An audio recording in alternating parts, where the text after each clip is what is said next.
The Krantz family was like a homeless shelter for musicians and musician lovers. Like when there was no place else to go and you wanted to get your chops right, you went to El Chapultepec. When they would play, I would write.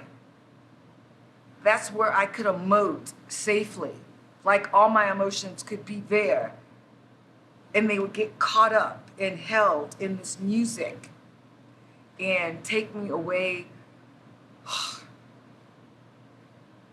from any sadness or loneliness. The Peck was home.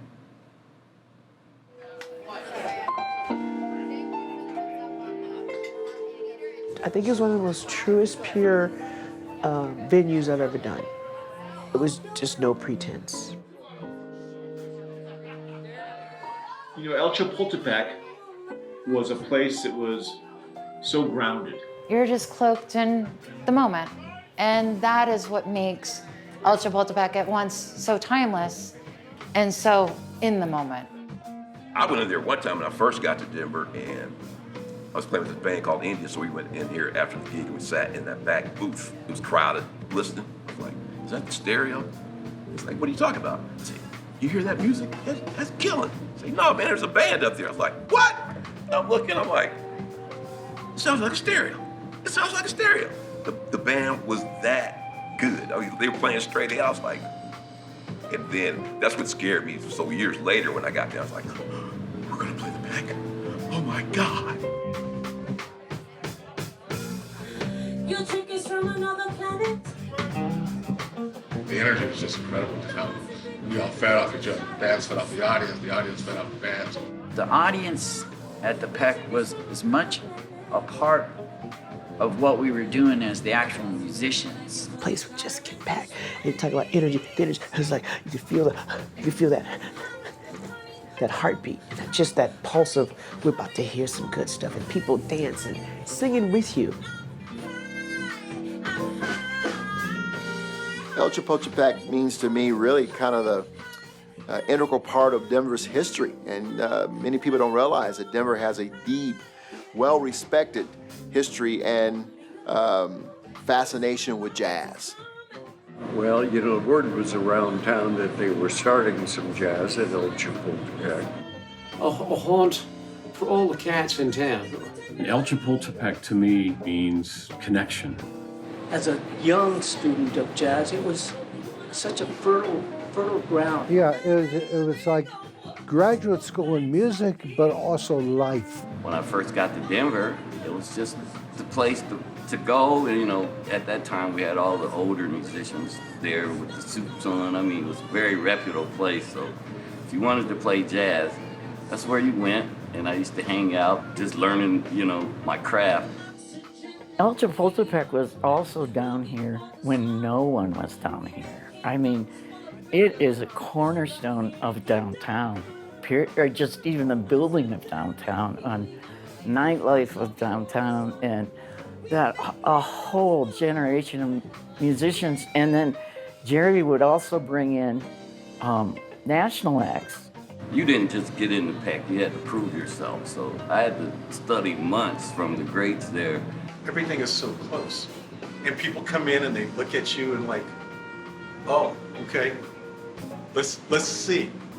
Well, how much do you really know?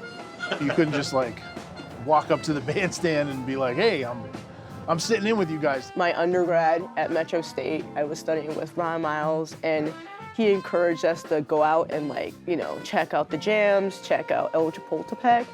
And I always been like really scared about it because it's no joke. If they didn't like you, they like kick you off the stage and stuff. And I'm like, I'm not ready for that. You went and sat in. They could mess with you and they could be brutal. Jerry and I would always sit in the back and talk, you know. And Jerry would say something like, you know what, Tony? I'm gonna go up here and shake this place up. Some of his pet peeves would be like, there are 10,000 songs that you could play. Why are you playing the same 10 songs every week? You gotta play some new songs, Yeah. or I'm gonna fire your ass. I was never thrown off the stage, but was my ass kicked? Often, yes indeed. first time I played El Chapultepec, I was probably 16. I started working there when I was 13 and I never left. So I seen my dad every single night, pretty much of my whole life. She wouldn't leave his side. No, I was ever. always by him. We always kind of teased, like everybody knew I was like the baby, that he like loved me, but she was the favorite child. So I talked my dad into, hey, it's gonna be Saturday night. I'm gonna go down and sit in with Billy Tolles. Maybe. So it took me about good like 6 months to actually go, and at the time my boyfriend's like, you're going. Is it cool if I sit in? Do you remember me? And he's like, yeah, but it's not up to me. You gotta talk to Billy. And Billy was a friendly man, but he was also like kind of imposing to like a 13-year-old kid.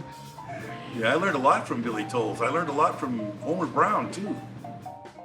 And I said, hello, excuse me, Mr. Tolles. I'm friends with Mike, do you mind if he said it might be okay if I asked you to sit in. The experience I did have was playing with the seasoned cats who would not necessarily tell you what song we were about to play or what key that song might be in. They would just start and you either knew it or you didn't. If you didn't, you had to play it anyway. That is a hell of an education to get in that moment. He looks me right in the eye and he goes, can you swing it? They're like, yeah, come on up and play one. I'm like, oh my gosh. This happened the second time, and Jerry said, come on, I'm gonna go shake this up. And I walk behind him, he's like, so-and-so, I told you not to play all those tunes the same way I told you back then. You know what? You're fired, Sure enough, Billy says, hey, we have a young, jazz musician in our midst who is gonna sit in with us. Bring him to the stage. It's like I'm standing behind him, and the guy goes like, well, okay, Jerry, I understand, but who are you bringing in? And he just kind of looked around like this. Tony Black's coming in. So one ended up turning into two turned into three. I ended up playing 4 tunes that day. I think he just kind of saw that I was really hungry to play music, and he kind of put me in a position to be a leader, and that's the last thing I was. And I did a good enough job that they didn't kick me off the bandstand. They weren't like, yeah, get out of here. So they let me sit in for 2 songs. The last 2 songs of the night. Many of us have been here literally for decades. 30 years. Not many jazz musicians find a place where they can play. 30 years. The El Chapultepec was a perfect place to incubate really great ideas. It was a frequent place we would hang out as we planned what would become the Wynkoop Brewing Company. The Peck was a pivotal part of my journey into jazz. Broadcasting from El Chapultepec is what really launched KUVO as a member of the jazz community. We had a lot of live recordings, some with Billy Tolles heading up the group, so a lot with Freddie Rodriguez. I spent countless hours in there listening to musicians and playing, but also just hanging out and seeing the photos of everybody, the autographs of everybody, the newspaper article about Greg Gisbert that was up in the pool room. We used to have a poster board in the green room where everybody that came through would sign. And at one point we made it into a t-shirt. After this, somebody stole the boards out of the green room. I see Billy Tolles, I see Bob Montgomery, I see Ed Battle, Dave Matthews, Etta James, Tower of Power, Joe Keel, Phil Urso, Freddie Rodriguez, John Arcata, Tony Klacka. Yeah, well, when they built Coors Field, Daddy had music, live jazz 7 nights a week. And as the people that were coming in were changing, the jazz music wasn't keeping the crowd in.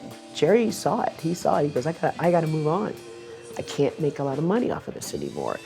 There was still jazz in the club, but he definitely moved to a more dance format, even though there was a no dancing sign right in front of me. I finally told Dad, I'm like, we need to do something. So he gave me the okay to go ahead and get the blues music on. Everybody has a blues band, and so staying true to the real musicians and staying true to people that are working this as their craft and elevating the level of music and not be a sellout to be one of the Lodo sports bars was a really delicate balance, and she did a really good job with that. When Daddy got his first heart attack is when I actually started running the business. She was always the El Chapultepec. Yeah. She was always the favorite child.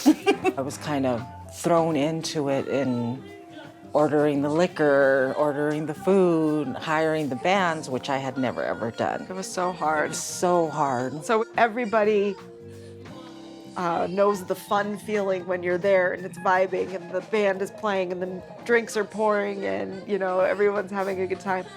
But on the other side of that is it wasn't fun anymore.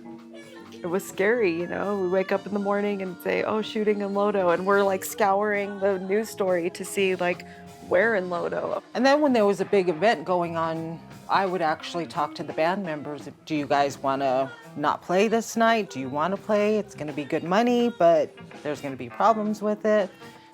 Once the bar's let out too, everybody's out there all at once. And that's like the congregation where everybody would go center, and they could not load out because sometimes the police would be closing down Market, and so they couldn't even get their car close enough. Or if they were, that left us exposed because now that side door was open, and these, you know, all the drunkards are trying to come in and use the restroom or get and, another you know, drink. So it's a fight to keep people out while they're trying to load out. We don't want to have to soak bar rags and stick them in the doors so that the pepper spray doesn't saturate the bar, you know? We don't want to do that. A few times throughout COVID where I was debating on closing, I would call my sister up and I'd be like, okay, I can't handle this anymore. And not because of COVID, because of the area outside. COVID didn't cause the closure. We were fine. We could have reopened. We've been in business for 90 years, dealing with, you know, the really nitty gritty, the everyday ugly bar side business. of the pack, you know. So COVID just gave her the downtime to reflect and say, if we keep going, is it possible to stay true to the El Chapultepec spirit and still stay in this space, still stay in this new Denver? And ultimately, we said the answer is no.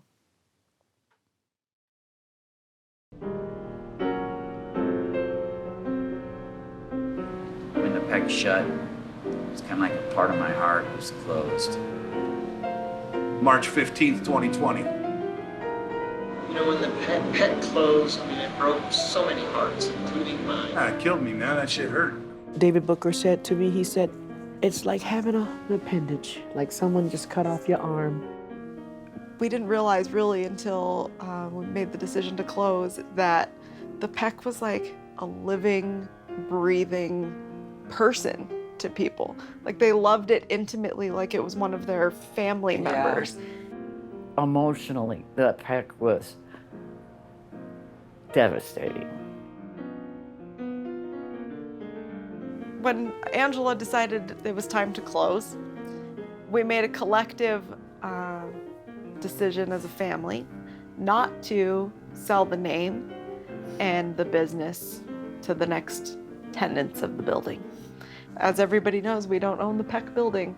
The building's been gutted and it's not El Chapultepec anymore. And so now that we're a little bit distanced from it, what would Dad want to do with this? So in building the Peck legacy, that's a question that's been on both of our minds a lot. What would Dad want to do?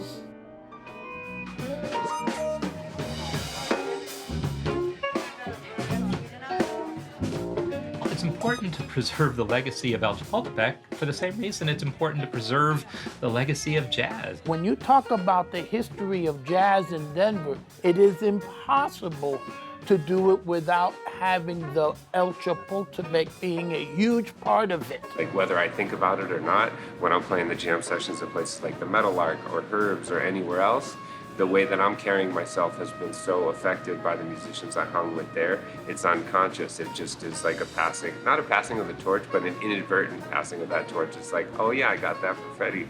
Or I do this because I saw them do it. I have some really fond memories of spending like the holidays around the Peck, you know, looking out the window and seeing snow. And it was very Denver, very urban, very much part of the history of the city. And you felt like you were sitting in it when you were there. Being able to see Billy Tolles and James Van Buren and Freddie Rodriguez, you know, those are memories that all of us here in Denver will always have.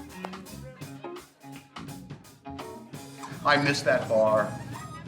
I miss those red boots and that checkered floor and that tiny little stage and the excuse for a men's room and all of it. I miss it every week. And there will never be another Peck, but it's possible to recreate the vibe because it's in our hearts. We had to be able to look to the future and know that we were continuing to contribute. So we're planning this El Chapultepec Legacy Project, keeping the idea of jazz is for everybody. We're hoping to create a stage where we can foster the type of intergenerational interaction between musicians, keeping the Peck family celebrating each other and kind of moving into the future with that. If your dad were here during all of this, all this filming and all this back and forth and everything that's going on, what do you think he would say? You know, he wasn't really for the spotlight. No. I think he would be absolutely honored and appreciative of everybody's thanks. He carried that responsibility to people and to the city of Denver with some pride. I think he would return the thank you to the community because without you, there was no Peck. I would just like to say thank you for all the years of support that everybody in Colorado and all over the world has given us. We've had thousands of great people walk in and out of that door throughout the 87 years that we were open, and just so many good friends, so much extended family, and just want to say thank you for all of your support, all of your love for the arts, for the music, and just thank you. Do you miss it? I miss the music and I miss my friends. But the daily running of the business, I don't miss anymore. But definitely the music. So you just walk in and you're like, it sounds so beautiful.